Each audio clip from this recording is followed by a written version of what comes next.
morning for everyone. I am Arden Tia Moges.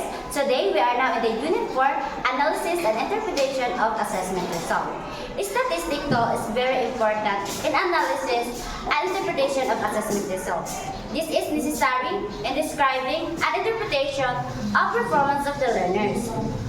So, the teacher should have a statistical method to collect the data. In order to collect the data, so that the teacher will present that presentation in effective way. So, we have three presentations. Textual presentation, graphical presentation, and also the tabular presentation. The first one that I will discuss, is the textual presentation. So, when we say textual presentation, the data are presented in a paragraph form or in a narrative form. So, it is usually used when there are only few data. So, sa textual presentation is mas angkop lang siya kung ang data na nagagather ay maliit lamang. And also, this textual presentation, this is the data that can be understood with the help of the simple text, and no table or pie diagram is required for the same. So in textual presentation is magagamit lang dito yung mga text, symbols, and also numbers. So hindi na kinakailangan nagagamit ka pa ng table at sa pie diagram kasi nga with the word itself, textual presentation.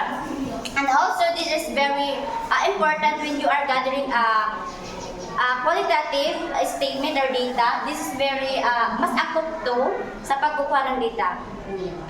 So, in this one presentation, I have here two examples. First, there are students in the class. Among them, 5 are boys and 35 are girls. So, what have you seen in the example is small data lang yun na gagather. So, mas akop ang ginamit ng textual presentation kasi maliit lang yung data na nagamit dito. And also, second, based on the research results of Mrs. Marites, in her class, 50% ay magaling sa pagtatalumpati or good at speaking. At 40% naman ay magaling sila sa pagsusulat ng sanaysay. And 10% naman ay magaling sila sa pagtutula. So base sa aking example, so nakikita dito na parang naka-narrative form o naka-paragraph form lang talaga ang textual presentation. So, kapag ikaw ay gagawa ng textual presentation, dapat meron ka ditong mga factors to consider in textual presentation of the data or mga salit na dapat mong taglayin kapag ikaw ay gagawa ng ganoong presentasyon. Una, the research should know the target audience who are going through it. So first of all, kinakailangan talaga na malaman mo yung mga audiences mo. Kung angkop ba yung nagagamit, kung angkop ba yung i-presenta mong data sa mga audiences. And also, the author should use wordings that does not introduce bias and research. So, hindi ka gagamit ng mga words na makaka-apekto sa kanila o hindi maganda sa kanilang pakinggan. So, dapat you will use formal na mga salita. Third, accuracy should be maintained in presenting the data, and the numbers and percentage presented in the textual data should be reviewed to avoid any mistakes in the presentation. So kapag ikaw ay gagawa ng textual presentation, ay kinakailangan mo siyang i-review muna. Baka mayroon kang namali na kahit isang letra lang yung pagkakamali mo, ay maaari na ito maging sanhi ng pagkalito o hindi effective ang ginawa mong presentasyon. Lalo-lalo na kapag ikaw ay magkakamali ka dito yung sa mga numbers, kinakailangan na tama yung pagkakasulat mo. So, kinakailangan na i-recheck mo muna bago mo ito i-presenta.